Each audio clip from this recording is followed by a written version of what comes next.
Queridos amigos, nesta manhã gostaria de convidá-los a abrirmos a nossa Bíblia. Antes, porém, quero-vos fazer 2 ou 3 perguntas. Primeira delas, dos personagens que são apresentados na Bíblia, qual é o personagem a respeito do qual são descritos mais milagres atribuídos a esta pessoa? Quem é que fez mais milagres na Bíblia? Em outras palavras, mais simples. Jesus, ok. Esse é o personagem que mais milagres realizou na Bíblia. Agora, e o segundo? Quem é o segundo mais... Hein? Paulo, ok. Como? Moisés, ok. Está perto. Eliseu. O segundo mais miraculoso, vamos dizer assim, personagem da Bíblia é Eliseu. E é sobre ele justamente que gostaria de vos falar um pouquinho esta manhã. Sabem, Eliseu viveu um ministério profético relativamente longo, mais ou menos uns 55 anos. Isto levando em conta que ele já não era tão jovem assim quando foi chamado para servir com Elias, levando em conta ainda o fato de que ele passou algum tempo, a fase final do ministério de Elias, ao seu serviço, e como ministério a solo de 55 anos, portanto, podemos perceber que Eliseu viveu uma vida muito interessante ao serviço de Deus. Mas permita-me ainda uma pequena observação em título de contextualização. Eliseu foi um homem que, apesar de ser conhecido por alguém na vida de quem aconteceram imensos milagres, mas Eliseu não é um profeta que tivesse ficado marcado por ter uma marca única no seu ministério. Ele, na realidade, foi alguém que, embora seja considerado um dos grandes profetas ou o maior dos superprofetas, Eliseu, ele desenvolveu ou deu continuidade a toda uma série de projetos que nenhum deles tinha começado consigo. Primeiro, o reavivamento ou a reforma religiosa no reino de Israel foi começada com Elias. Portanto, não foi original. Mas apesar de a reforma religiosa na qual Eliseu se envolveu com toda a força e com toda a determinação, não ter sido uma marca registada da sua própria passagem pela história, ainda assim ele se dedicou com grande entusiasmo e com grande vivacidade a este trabalho de promover o regresso do povo de Israel aos caminhos do Senhor. Uma segunda característica muito interessante do ministério de Eliseu foi que ele deu muita importância ao ministério ou ao serviço das escolas dos profetas. As escolas dos profetas tinham sido, diríamos assim, de alguma forma, iniciadas cerca de 200 anos antes com o ministério de Samuel. E sabem, isto é uma lição muito interessante para mim, sobretudo, enquanto cristão. Muitas vezes nós sentimos a necessidade de deixar a nossa marca na igreja, deixar a nossa marca onde estamos. E queremos, por vezes, fazê-lo através da originalidade. Mas, queridos irmãos, deixem-me dizer-vos uma coisa. Nós estamos a terminar um ano eclesiástico e prestes a iniciar um novo ano eclesiástico. A igreja, e aqui eu falo especificamente da Igreja Adventista do Sétimo Dia enquanto movimento cristão, está cheia de bons projetos, de ideias fantásticas que começaram e acabaram por não se desenvolver tanto quanto o potencial destes projetos poderia inicialmente dar de expectativa. Porquê? Porque nós andamos a pular sempre de boas ideias em boas ideias. Ideias excelentes. Mas quando eu estou a assumir um determinado ministério na minha igreja, trago as minhas próprias ideias e, de alguma forma, deixo de lado as outras boas ideias que já estavam em andamento.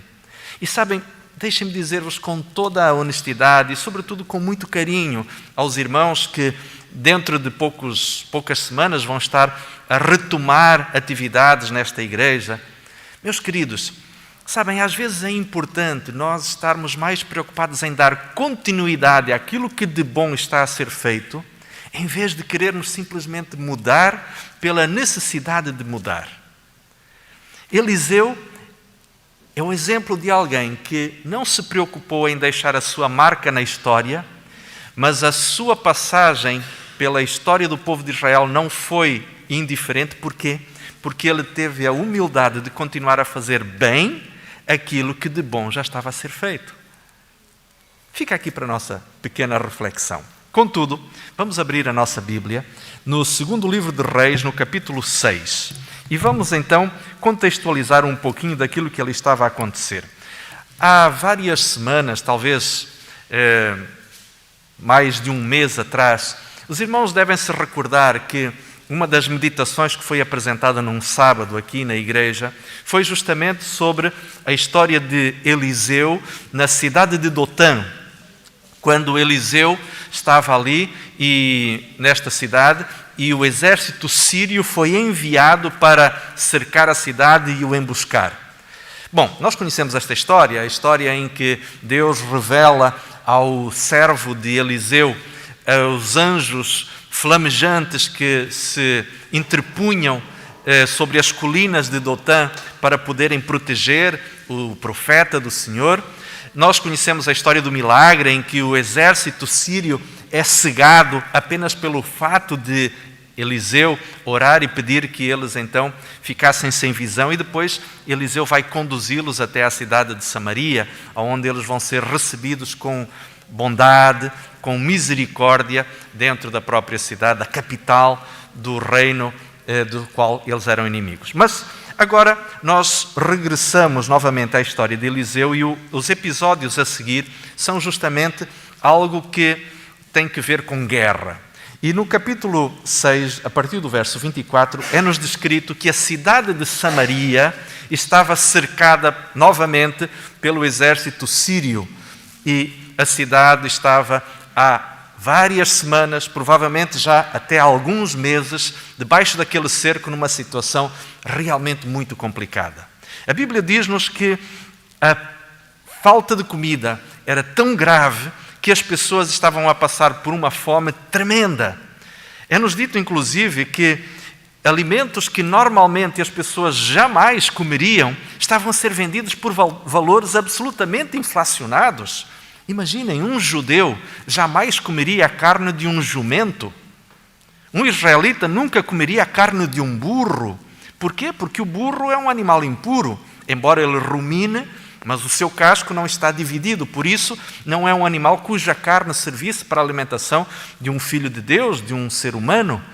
Mas diz que a situação era tão precária dentro da cidade de Samaria que a cabeça de um jumento, que é praticamente só osso e couro, era vendido, imaginem, pela quantia de 320 euros. Se nós formos fazer a cotação da prata àquele tempo para os dias de hoje, a cabeça de um jumento era vendida por mais de 300 euros. Tal era a carestia e a falta de alimentos que existia.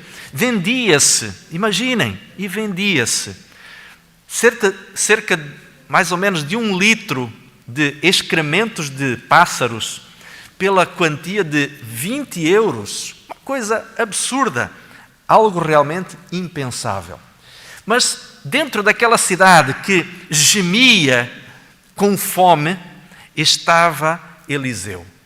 E é uma coisa muito interessante, queridos amigos. Deus que protegia tantas vezes o seu servo, por que que ele de alguma forma o inspirou a estar no meio daquela cidade na altura deste aperto e desta fome? Por que será que Deus não inspirou Eliseu a sair de dentro da cidade para ir se refugiar em algum lugar, como tinha estado o seu antecessor, junto ao riacho de Querite, ali a receber pão e carne dos corvos? Mas Deus, de alguma forma, permite que o seu servo esteja no meio daquela cidade, cercada, condenada à destruição, por uma razão muito simples. É porque Deus tinha uma mensagem de esperança a transmitir àquele povo. E a Bíblia diz-nos que estava Eliseu ali dentro da cidade de Samaria, quando em determinado momento há um grupo de líderes que vão se reunir com Eliseu.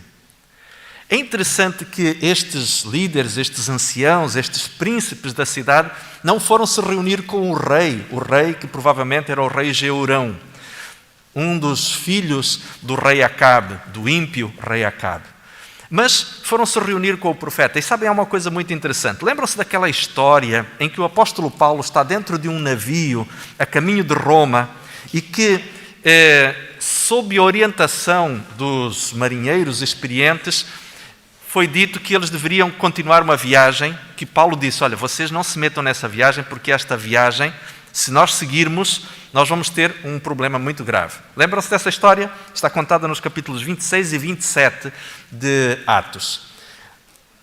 Paulo não era um marinheiro profissional, mas no momento em que estavam todos no meio da tempestade, e as pessoas perceberam que, pelo fato de Paulo ter uma comunhão especial com Deus, era junto dele, não dos marinheiros profissionais, dos especialistas em navegação, que as pessoas se refugiavam. Nesta mesma situação acontece exatamente o mesmo. Não era junto do rei que tinha sido preparado para governar que os líderes estavam. Não era junto do seu monarca que as pessoas buscavam encontrar esperança e segurança, mas sim junto de um homem já idoso, que, pela sua comunhão com Deus, transmitia muito mais do que liderança, transmitia a certeza de que existe um Deus no céu que continua a comandar a história na terra. Queridos amigos, fica aqui uma sugestão para cada um de nós. Nós podemos não ser aqueles que sabemos tudo, mas certamente se as pessoas virem em nós uma comunhão e uma relação com Deus que nos permita ser capazes de transmitir paz e serenidade no meio das tempestades que o nosso mundo está a viver, certamente os nossos vizinhos, os nossos colegas de trabalho, os membros da nossa família procurarão abrigo junto de nós, porque perceberão que o Deus com quem nós nos relacionamos, o Senhor com quem nós estamos em contato, certamente poderá abençoá-los também. Que esta seja a sua experiência, querido amigo. Mas a Bíblia continua-nos a dizer que a fome era tão terrível, tão dramática, que coisas verdadeiramente desumanas estavam a acontecer dentro dos muros daquela cidade. E há uma situação absolutamente surreal.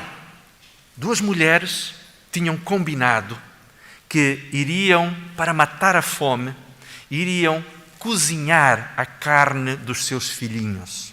Provavelmente as crianças tinham morrido. Os cadáveres estavam ali insepultos. E, sem saberem muito bem o que fazer, aquelas duas mulheres recorrem, diríamos assim, àquilo que existe de mais animalesco no ser humano, que é comer a carne de um semelhante seu. E uma delas, provavelmente com uma dor tremenda no coração e no estômago, acabou por oferecer o fruto do seu ventre para servir de alimento aquelas duas mulheres que agonizavam de fome e que lutavam pela sua própria sobrevivência. No dia seguinte, depois daquele macabro banquete, era a vez da outra mulher oferecer o seu filho para que servisse.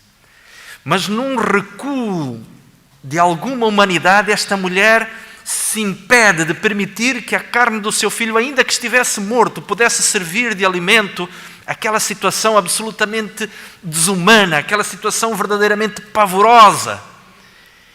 E no meio daquela situação, o rei fazia a visita aos guardas por cima da muralha, e quando uma das mulheres que ali estava, que no dia anterior tinha permitido que o seu filho pudesse ter servido de alimento, ela agora reclama junto do rei que havia uma injustiça e pede o auxílio do rei para que houvesse em sua intervenção no sentido de que o acordo pudesse realmente ser cumprido.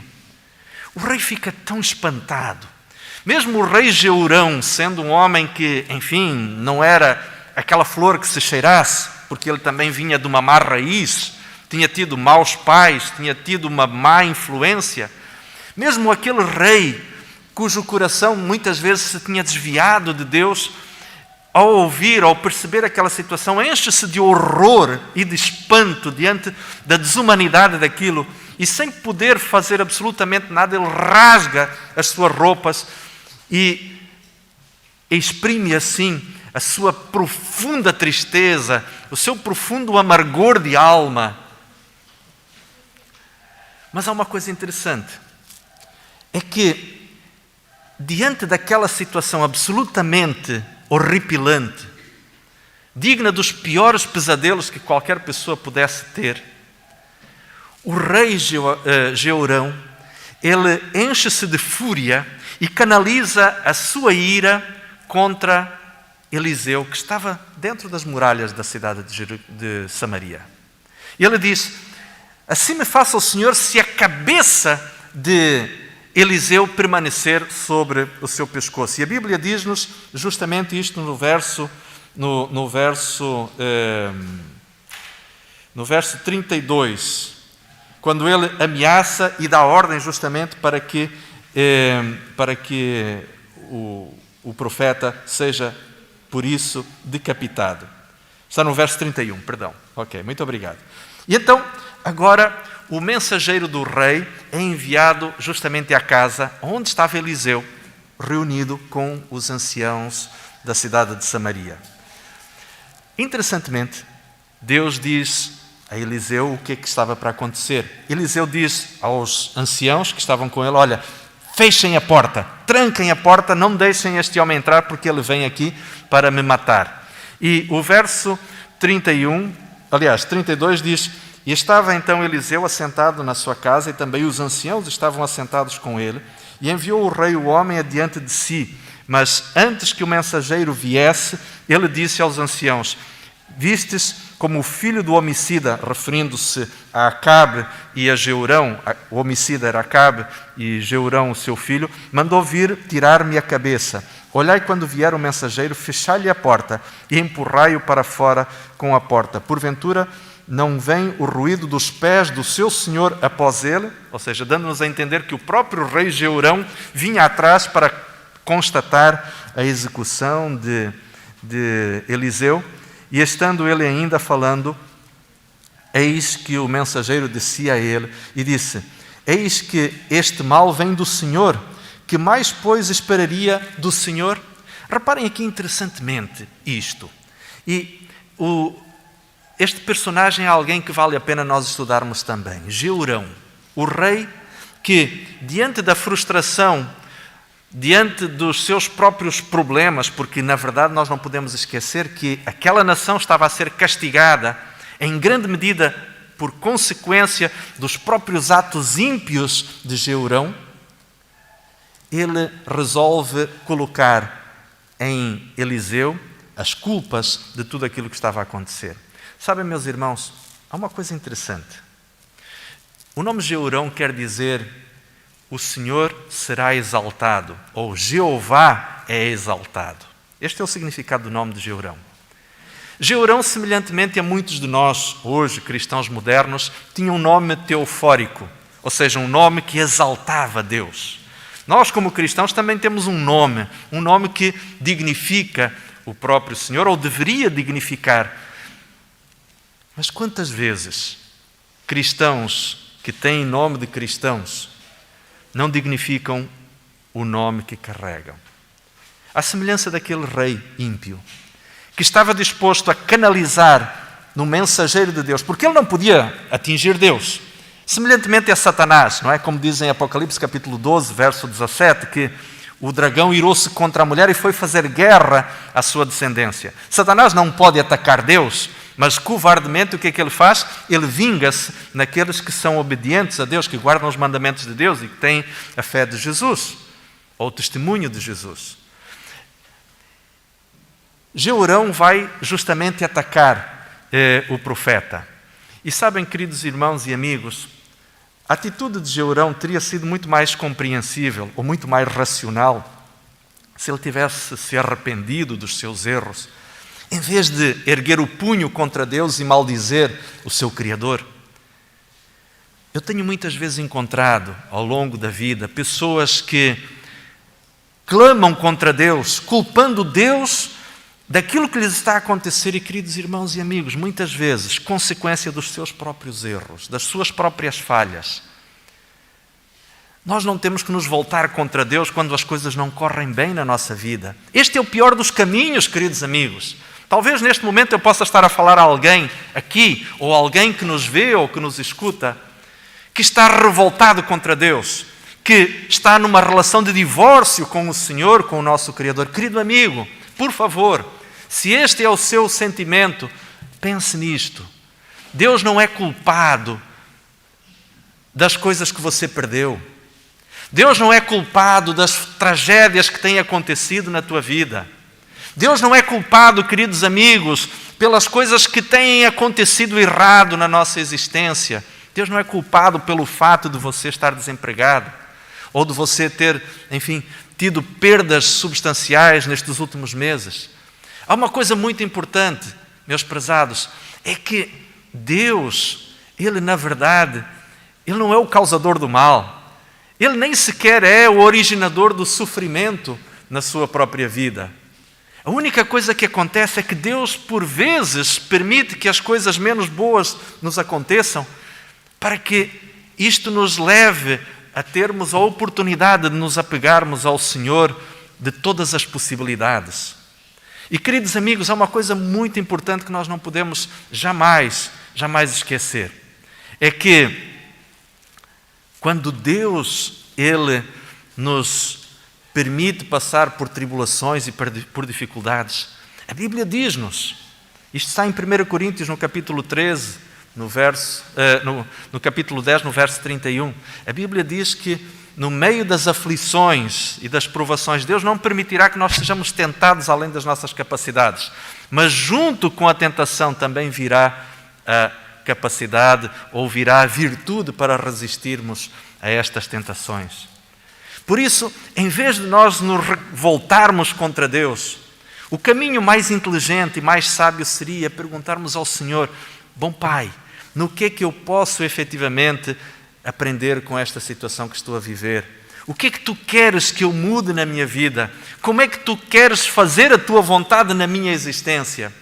Porque uma coisa é verdade, meus queridos amigos, é que mesmo no meio das dificuldades, mesmo quando parece que tudo deu errado e que nada mais pode ser corrigido, ainda assim Deus pode fazer com que uma vida desgraçada, estragada pelo pecado, possa se transformar num monumento de honra e glória ao nome de Deus. E deixe-me usar um exemplo do Novo Testamento muito simples.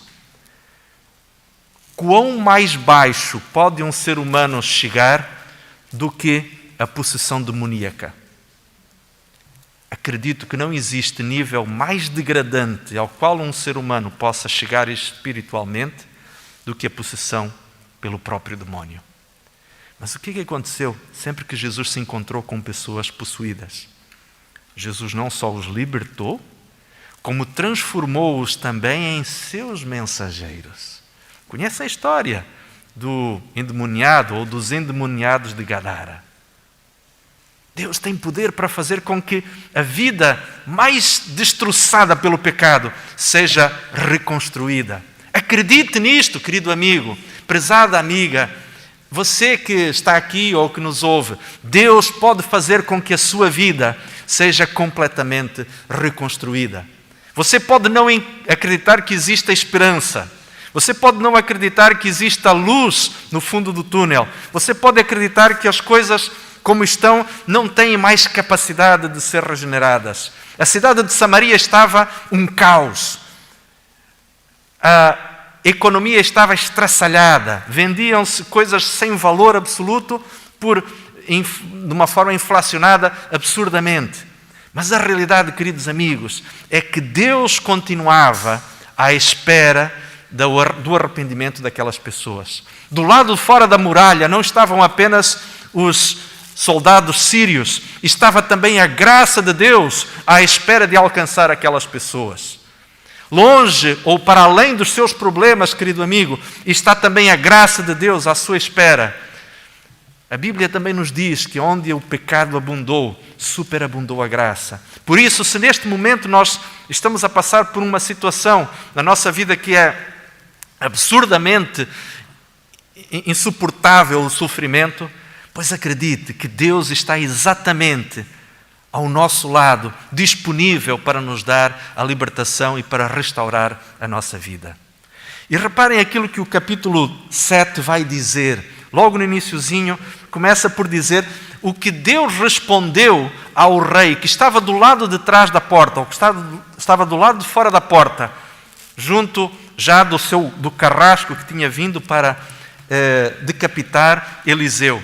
Então disse Eliseu: ouvi a palavra do Senhor, assim diz o Senhor, amanhã, quase a este tempo, menos de 24 horas depois, uma medida de farinha haverá de ser comprada por 1 siclo, e 2 medidas de cevada haverão de ser compradas por 1 siclo de prata também. Isto junto à porta de Samaria, junto ao mercado, onde hoje estão a ser vendidos por 5 ciclos, ou melhor, hoje onde uma cabeça de jumento está a ser vendida por 80 ciclos ou 80 peças de prata, amanhã, por 1 único ciclo, vocês comprarão, sabem quanto de farinha? A mais bonita das farinhas, a farinha mais preciosa. Vocês vão comprar por menos de 4 euros, vão comprar quase 25 quilos de farinha. Já imaginaram? As senhoras que são donas de casa sabem muito bem, 1 quilo de farinha ou 25 quilos de farinha não se compram hoje, na era da industrialização, não se compra por 4 euros. Se conseguirmos comprar 10 quilos por menos de 4 euros, meus amigos, digam-me onde é que vocês estão a comprar, que eu quero ir lá comprar também. Sabem, Deus, efetivamente, tem soluções maravilhosas para nos dar, onde nós não imaginamos que elas existam. Você, neste momento, deve estar a pensar, mas o que quer dizer que acontece com este mundo? Temos doenças que parecem não ser possíveis de ser vencidas. Estamos a passar por uma crise financeira terrível. A sociedade está-se a desmantelar. Vemos países onde já começa a haver insurreições sociais. E, meus amigos, isto não vai piorar. Mas a verdade é que Deus continua a ter a mão sobre o leme da história. Mas acontece que, naquela madrugada, um grupo de leprosos, nada mais, nada menos do que 4 leprosos, estavam deambulando pelas cercanias. A cidade de Samaria tinha deixado de ser o seu lugar de abrigo, porque os samaritanos não tinham nem o que comer para eles, quanto mais oferecer alimento aos leprosos. E então aqueles homens, diz-nos a Bíblia, resolveram ir até ao acampamento dos sírios. E pensaram, se nós chegarmos lá e morrermos, ok, nós já estamos mortos, nós já somos mortos-vivos mesmo, portanto, foram lá. Chegaram, era de noite, e aproximaram-se, entraram numa tenda. E como era de noite, eles só conseguiam ver os limites daquela tenda. Encontraram a tenda bem fornecida de comida, e depois que eles encheram a barriga, eles perceberam que existiam alguns objetos de ouro e de prata. Foram escondê-los e pensaram, bom, nós somos leprosos, mas quem sabe a gente ainda consegue aqui, em alguma outra ocasião, ainda conseguimos aqui algum recurso com isto. Foram à segunda tenda e descobriram que a segunda tenda também estava vazia. E voltaram a comer mais um pouquinho e pensaram em guardar alguns dos recursos que ali tinham, mas depois eles disseram uns para os outros. E nós encontramos isto no verso 8. E chegando, pois, estes leprosos à entrada do arraial, entraram numa tenda e comeram e beberam e tornaram ali tomaram prata e ouro e vestidos e os esconderam. E então voltaram a entrar em outra tenda e dali também tomaram algumas coisas e esconderam. No verso 9, então disseram uns aos outros, não fazemos bem este dia, é dia de boas novas e nos calamos. Se esperarmos até a luz da manhã, algum mal nos sucederá, pois que agora vamos e anunciemos à casa do rei. E aproximaram-se das muralhas. Imaginem agora, os vigilantes da cidade de Samaria estavam meio adormecidos, não só porque era tarde, mas porque estavam com os seus corpos malnutridos. Não tinham comido, provavelmente, ou se estavam a comer, era uma ração muito diminuta. E agora então eles gritam para os os guardas no alto da muralha e dizem: olha, avisem o rei que o acampamento dos sírios está completamente vazio. A notícia é levada ao rei. Mas o rei Jeorão, o que é que ele pensa? Ele pensa que, embora Eliseu lhe tenha dito que no dia seguinte eles haveriam de ter abundância de alimento, ele não entendeu esta mensagem que lhe chega a altas horas da noite como sendo a resposta à profecia do homem de Deus, mas pensa assim: esta é uma estratégia dos sírios para nos apanharem a todos. O que é que vai acontecer?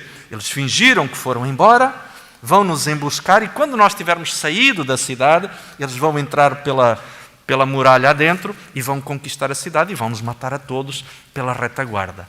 Foi isto que pensou o rei Jeorão. E sabem, queridos amigos, há uma coisa muito interessante.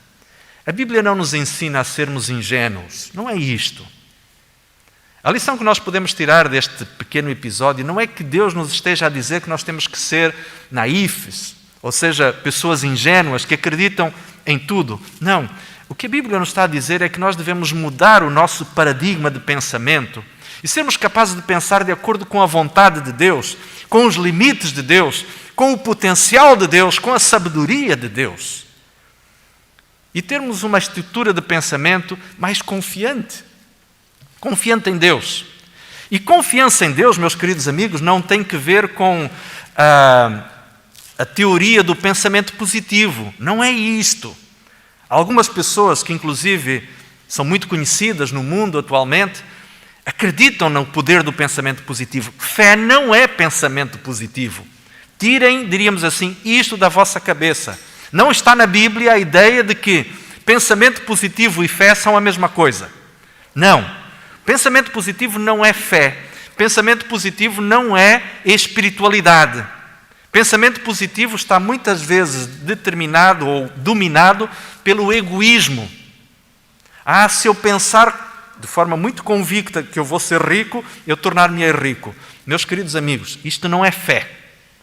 Isto é egoísmo, é ganância, egocentrismo, seja lá o que for, mas não é fé. Fé é estarmos dispostos a acreditar que o que Deus quer vai acontecer. E estarmos dispostos nós mesmos a subordinarmos-nos à vontade de Deus, mesmo que não entendamos, mesmo que não compreendamos. Mas se é Deus quem diz, nós devemos estar dispostos a fazê-lo, porque certamente será o melhor que Deus tem para nós. Assim sendo, queridos amigos, ali estava aquele rei que precisava mudar a sua maneira de pensar, precisava alterar a sua estrutura de pensamento. Ainda bem que ele tem um servo inteligente ao lado dele.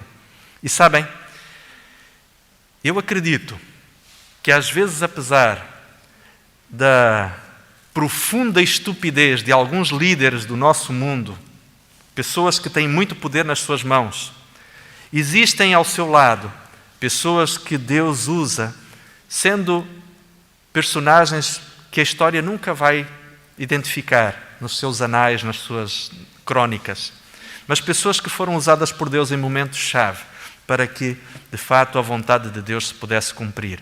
Instrumentos de Deus para moderar as tolices e a estupidez na mente de algumas pessoas que se afastam do Senhor. E aquele servo diz assim: rei, por que tu não pegas em 2 cavalos? Daqueles que ainda temos ali na cavalariça, que de alguma forma têm sido nutridos com o resto de palha que existe, manda 2 cavaleiros para que vão e vejam se de fato é assim que os leprosos estão a dizer. E então, assim o rei acabou por fazer.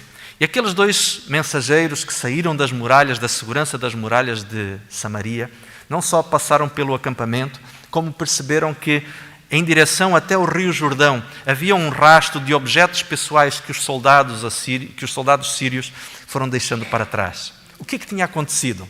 Naquela noite, sem que os leprosos se tivessem apercebido, Deus fizera com que na mente e nos ouvidos de todos os soldados sírios fosse ouvido um barulho de carruagens, o tropel de cavalos que corriam no meio da planície, e isto fez com que aqueles homens, todos aqueles soldados, largos milhares de soldados, pensassem que os samaritanos ou os israelitas se tinham associado com outros povos poderosos e trazido mercenários para lutarem ao seu lado.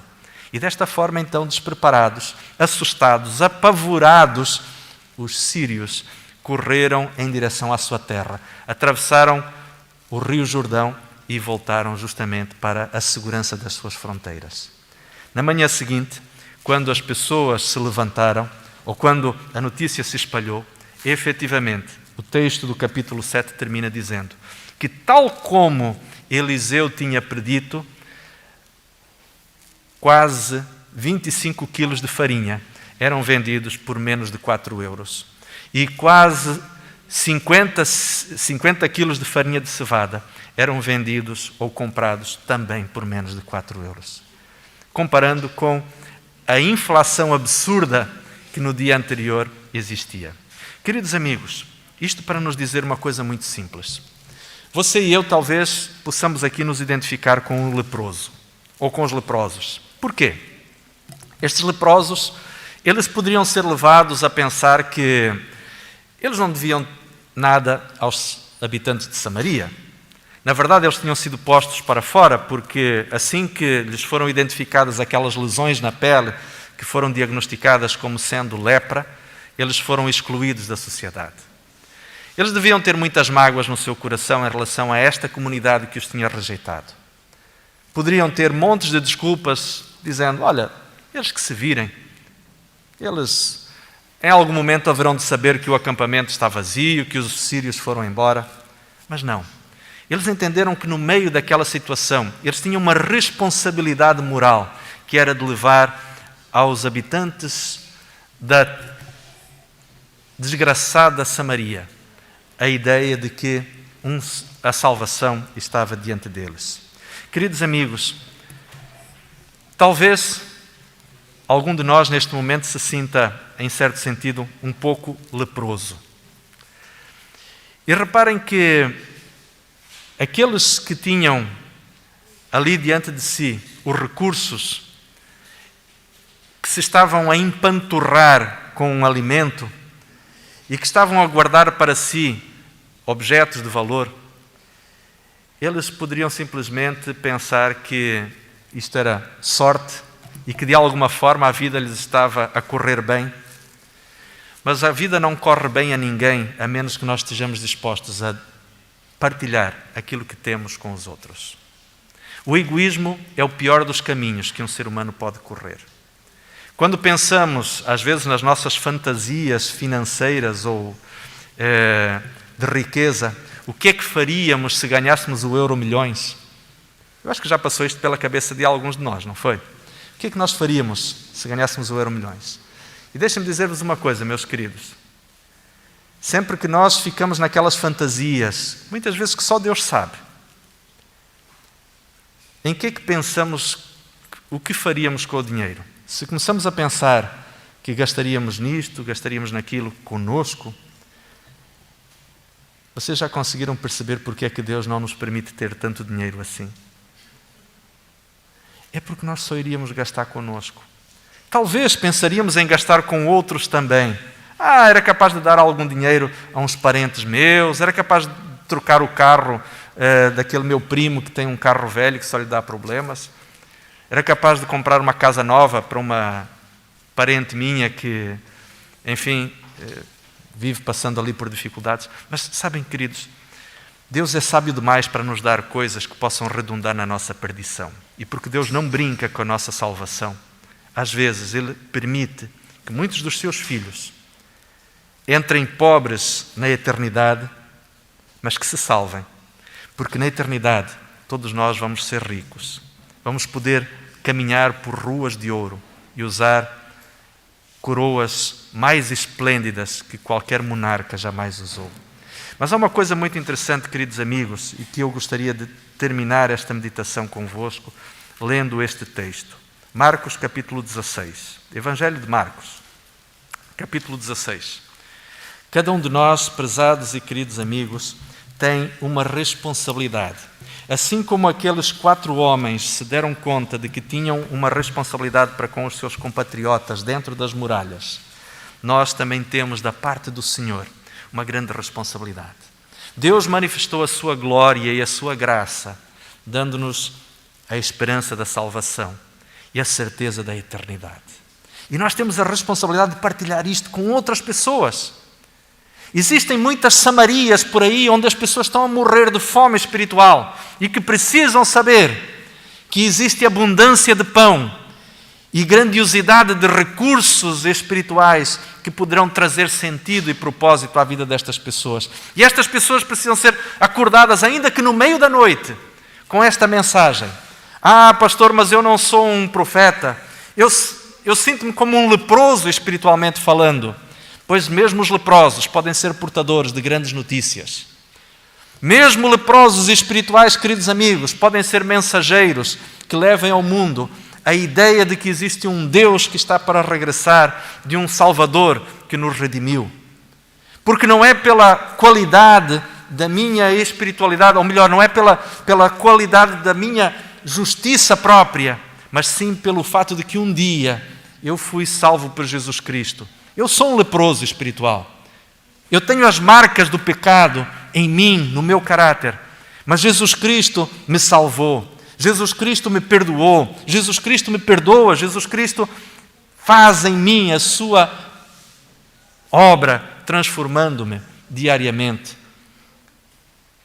Jesus disse aos seus discípulos, também leprosos espirituais, como você e eu.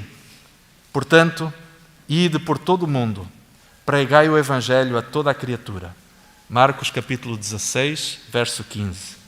Ide por todo o mundo e pregai o Evangelho a toda a criatura, não apenas àqueles que são vossos amigos. E quem crer e for batizado será salvo, mas quem não crer será condenado. E por estes sinais seguirão aos que crerem. Em meu nome expulsarão demónios e falarão novas línguas. E pegarão nas serpentes, e se beberem alguma coisa mortífera, não lhes fará dano algum, e porão as mãos sobre os enfermos e os curarão. Queridos amigos, Deus, o Senhor, nos chama para nós irmos ao mundo anunciar que existe um Redentor, que ao morrer na cruz do Calvário, deu a você e a mim a oportunidade de vivermos as abundâncias da vida espiritual. Vivermos em paz com Deus e podermos esperar e almejar que um dia viveremos a vida eterna, de perfeita juventude e de eterna felicidade. Esta é a boa notícia que você e eu temos que clamar, ainda que seja de noite. Esta é a fantástica notícia que nós temos a apresentar às muralhas de Samaria, para que as pessoas acordem, para que as pessoas se deem conta que existe solução, existe salvação. Que Deus te abençoe, que o Senhor nos fortaleça. Amém.